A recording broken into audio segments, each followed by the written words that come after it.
Academic achievement as admission primary concern.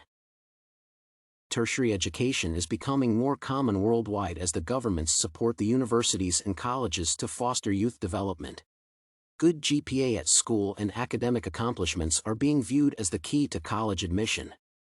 There are some other factors for the admission committee's decisions, but the educational numbers are the central variable on which they are based.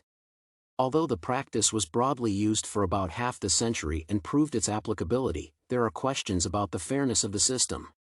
This essay will carefully examine the given problem, offer arguments for both sides, and make relevant conclusions.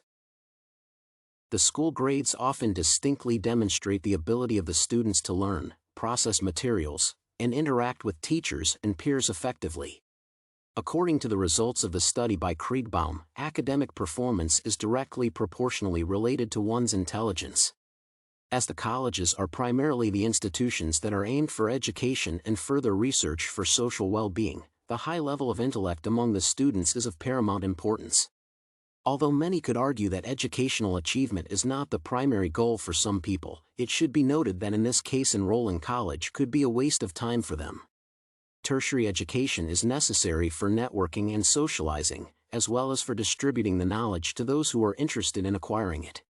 Moreover, nowadays, personal development might be accomplished without the help of professors and universities. Hence, colleges should consider the individual's academic achievements for creating a community of passionate and gifted students.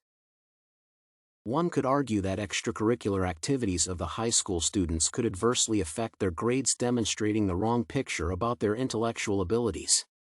This assumption has been proven to be false by multiple investigation pieces. One of them is the peer-reviewed research by Abruzzo, where they have shown a positive correlation between learning and participation in sports. Consequently, the students who are genuinely interested in learning and acquiring new knowledge usually have high academic achievements because of their level of motivation. As the universities can hold only a limited number of learners, it would be more logical to accept those who can implement it for social well-being.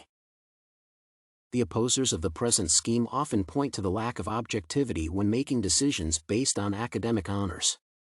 This claim is fair for the time being, and it shows the weakness of the system. However, it should be highlighted that it is almost impossible to compare the candidates adequately, as it is complicated to prevent biased judgments.